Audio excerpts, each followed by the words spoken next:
Israel के कहने पर बदमाशी अमेरिका ने की, हमला अमेरिका ने ईरान पर किया, अपने मिसाइल और बॉम्ब्स का इस्तेमाल किया, लेकिन इन सब का खर्चा अरब ममालिक उठाएंगे। जी हाँ, बिल्कुल, ये एक बड़ी स्टोरी है जो सामने आई है। ये खर्चा कैसे उठाया जाएगा? आमिर रज़ा मेरे साथ मौजूद हैं, उनसे बात करते हैं। आमिर भाई, सारी बदमाशी अमेरिका ने की, बॉम्ब इस्तेमाल किए, उसने मिसाइल इस्तेमाल किए, ड्रोन्स इस्तेमाल हुए, और जितना नुकसान अमेरिका को हुआ उस सब का खर्चा अब अरब ममालिक उठाएंगे। ये बिल्कुल आपने सही कहा कि इंटरनेशनल मीडिया पर इस वक्त ये स्टोरी ज़ेर बहस है, बल्कि ना सिर्फ ज़ेर बहस है बल्कि कल वाइट हाउस की तर्जुमान जो हैं उनसे भी यही सवाल हुआ तो उन्होंने यही जवाब दिया कि ट्रंप जो हैं इस बात में दिलचस्पी ले रहे हैं कि इस जंग के जो अखराजात हैं उसमें अरब ममालिक जो हैं वो अपना हिस्सा पे करें। यानी ट्रंप के बच्चे ने किसी दूसरे की गाड़ी ठोक दी है और उसका ख़र्चा जो है ट्रंप का हमसाया या ट्रंप का कोई लाई है तो वह अदा करेगा। बात इजराइल के नेतन्याहू की थी, उसने मिसाइल चलाया और उसने मिसाइल चलाकर ईरान को हिट किया और ईरान के सुप्रीम कमांडर को शहीद किया, अली खामनेई को। और उसका ख़र्चा भी उस मिसाइल का जो टोमाहाक मिसाइल था जो मिनाब स्कूल की बच्चियों पर गिराया गया, 180 बच्चियाँ और बम टीचर्स वो जो शहीद हुई, उसका ख़र्चा भी जो है वो सऊदी अरब, कुवैत, मुतहदा अरब अमारात, अमान, बहरीन, कतर ये पे करेंगे। ये वो है सवाल। हैं अमेरिका के, वो सब इसका नहीं, अगर कोई पे नहीं करेगा तो वो इसराइल नहीं करेगा। अब मज़े की बात यह है कि जिसकी वजह से ये सारा नुकसान हुआ है, जिसकी वजह से मुतहदा अरब अमारात इस वक्त आग का एक वो दहकता हुआ कुआं बना हुआ है, चलो ये ज़्यादा अच्छा लफ्ज़ आपने इस्तेमाल कर लिया, कुआं बना हुआ है, जिसकी वजह से सऊदी अरब का अपने सुल्तान एयरबेस को ज़मीन बोस कर दिया गया है, जिसकी वजह से अमेरिका का ख़ुद का जो तसव्वुर सुपर पावर है उसको पाश पाश कर दिया गया है, जिसमें उसके गरूर को आपने हरमज़ में डुबो दिया गया है, जिसकी वजह से दुनिया तेल के बहरान में अब तक के सबसे शदीद बहरान में, दूसरी जंग अज़ीम से भी ज़्यादा बहरान में आज चली गई है। उसका सारा खर्चा जो है ये अरब कंट्रीज़ जो हैं वो अदा करेंगी।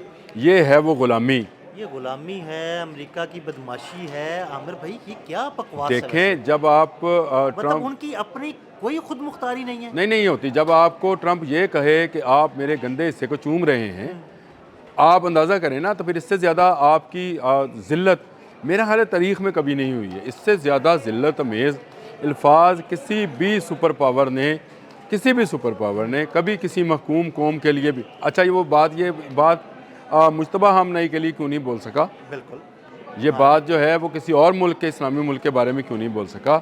उसने जानबूझकर एक ऐसे मुल्क के हुक्मरान के मुतल्लिक बोली जो कि जिस पर हमारे जान और दिल धड़कते हैं। और उसकी मैं ये समझता हूँ कि उस मुल्क की कमज़ोरी चेक करें आप कि उस मुल्क में से अभी तक कोई आवाज़ बाहर नहीं निकली है इस गाली और इस गंदी और गलीज़ बात पर भी वहाँ से कोई रद्द-ए-अमल सामने नहीं आया है। पूरी दुनिया में मजाक का निशाना बन रहे हैं, लेकिन बाज नहीं आ रहे हैं क्योंकि ये ग़ुलाम हैं। इनके पास जो असला है, अभी इन्होंने नया $5 अरब का मुआहदा किया था अमेरिका के साथ कि हमें नया असला दे दें। ये ₹5 का असला भी नहीं है। अगर ये अमेरिका के ख़िलाफ़ या इसराइल के ख़िलाफ़ इस्तेमाल करना चाहें तो इसकी कीमत ₹5 भी नहीं होगी। आमिर, उसकी वजह यह है कि वो जितना असला उनका मिडिल ईस्ट में है वो उसको जब चाहते हैं, जहाँ चाहते हैं, जैम कर देते हैं। वो किसी के पास भी हो, चलो वो आप दुनिया के किसी, लेकिन वो जिसके साथ असले की डील करते हैं उसके साथ शराइत तय करते हैं कि आप उसके ख़िलाफ़ नहीं इस्तेमाल करोगे।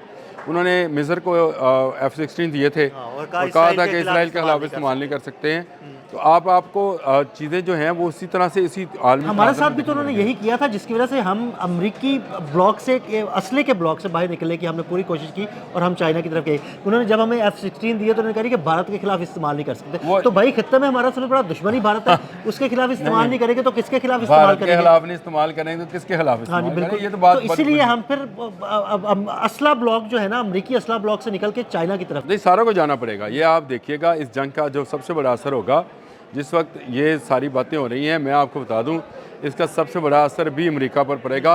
ये पेट्रो डॉलर ख़त्म हो जाएगा। जी बिल्कुल। पेट्रोलियम जो है वो किसी भी करेंसी में ख़रीदा जाएगा और सबसे बड़ी जो करेंसी इस वक्त सामने आएगी वो युआन होगा। याद रखिएगा, ये मैं आज आपको बता रहा हूँ। के दौरान ईरान ने ये इस पर थोड़ा वर्क भी किया, उन्होंने कहा जिससे गुजरना है युआन में पेमेंट करके गुजर सकता है। देखिए, मैं आपको बताऊँ, चाइनीज़ जो है ना, चाइनीज़ वो इस वक्त पूरी नज़र रखे हैं आपने हरमज़ पे। 90% ऑफ ऑयल उनका वहाँ से आता है और वहाँ से चाइनीज़ की मर्ज़ी के बगैर कोई गुजर नहीं पाएगा। बिल्कुल। और ये पेट्रो डॉलर वाला जो मामला है ये भी ख़त्म हो जाएगा। और ये जो अमेरिका अब कह रहा है कि अब अरब कंट्रीज़ जो हैं वो हमें पे करें, देखिए अरब कंट्रीज़ इनको थैंक यू वेरी मच करेंगी। अरब हुक्मरानों की जितनी तजलील होनी थी वो हो चुकी, इससे ज़्यादा तजलील और गाली और हित्तक-अमेज़ सलूक जो है किसी ग़ुलाम के साथ भी नहीं किया जाता हाँ है। जी। मैंने इतनी तारीफ़ पढ़ी है, मैं खुद हिस्ट्री का स्टूडेंट हूँ, मैंने कभी आका को किसी ग़ुलाम से के साथ भी इस तरह से बात करते हुए नहीं पढ़ा है जिस तरह का मैंने सुन लिया है। और अगर सुन लिया है तो इसका मतलब ये है कि ये बात इस वक्त अरब कंट्रीज़ के लोगों के अंदर भी जग गई होगी कि उनके हुक्मरान जो हैं किस हद तक गिर चुके हैं कि अमेरिका उनको जूते की नोक नहीं अपने किसी अज़ा की नोक पे रख रहा है। और ये जो है ये उस बिल्कुल एक अज़ुए मुअत्तल ऑफ मुस्लिम उम्मा बनकर सामने आ रहे हैं। ये बात जो है ये मैं ये समझता हूँ किसी सूरत काबिल कबूल नहीं है कि आपका जंग आपका बच्चा छेड़े, आपका बच्चा मिसाइल चलाए, स्कूल के बच्चों को मारे, शहीद करे और उसका ख़र्चा जो है वो सऊदी अरब अदा करे। सऊदी अरब अगर आज इनकार नहीं करता तो उसको कल इनकार करना पड़ेगा। ये रजीम नहीं करती तो अगली को रजीम करनी पड़ेगी। ये बड़ा मुश्किल हो जाएगा अमेरिका के साथ सऊदीज़ गवर्नमेंट का रहना, या सऊदी के अलावा मुत्तहिदा अरब अमारात, बहरीन, कतर। ये जो ईरान के अब्बास अराग़ची ने नया मंजरनामा खींचा है अपने एक ट्वीट के अंदर, उन्होंने कहा है कि हमें सबको मिलकर थैंक यू वेरी मच कह देना चाहिए और हमें शुक्रिया अदा कर देना चाहिए अमेरिका का कि तुम जाओ, अब हम अपने मामला खुद देखते हैं। मेरा ख़्याल है इसकी ग्राउंड खुद अमेरिका जो है वो बना रहा है और बनते बनते ये ग्राउंड जो है इस हद तक आ जाएगी कि इसको शुक्रिया अदा कर दिया जाएगा। ये एक नया ब्लॉक जो है जो कि इस्लामिक ब्लॉक होगा जिसमें परचम जो है शायद पाकिस्तान के पास होगा और ये परचम जो है थाम कर ये इस्लामी ब्लॉक जो है आइंदा तमाम इस्लामी ममालिक के फ़ैसले जो है वो किया करेगा। उसमें ना चीन की ज़रूरत होगी, ना रशिया की, ना अमेरिका की। मैं ये नहीं कहता हूँ कि अमेरिका ब्लॉक से निकल कर आप चाइनीज़ ब्लॉक में चले जाएंगे। देखिए इस्लामी ममालिक का खुद बहुत बड़ा ब्लॉक है, तमाम वसाइल उसके पास हैं, एटमी टेक्नोलॉजी उसके पास है, एरोनॉटिकल टेक्नोलॉजी उसके पास है, मिसाइल टेक्नोलॉजी उसके पास है, ड्रोन्स टेक्नोलॉजी उसके पास है और शहादत का जज्बा रखने वाली फ़ौज उसके पास है जो मिलियंस में है। हाँ जी। आप अगर ईरान, पाकिस्तान और इंडोनेशिया और ये सारे ममालिक को मिलाएं तो आपको नज़र आएगा कि आप यूरोपियन यूनियन से ज़्यादा अमीर और यूरोपियन यूनियन से ज़्यादा ताकतवर मुल्क और ममालिक की हैसियत रखते हैं। फिर आप क्यों दब कर रहें? अगर आपके पास वसाइल भी हैं, आपके पास जज्बा भी है और आपके पास शौक़ शहादत भी है तो फिर अमेरिका, रशिया, चीन को आपकी बात माननी है, किसी और की बात नहीं माननी। अरब ममालिक को अमेरिका का शुक्रिया अदा करना पड़ेगा और मैं आपका शुक्रिया अदा करता हूं कि आपने हमारे नाज़रीन को बड़ी ज़बरदस्त इन्फॉर्मेशन दी। मज़ीद अपडेट्स के लिए हमें फॉलो करते रहें। अदील अहमद और आमिर रज़ा को इजाज़त दीजिएगा। अल्लाह हाफ़िज़।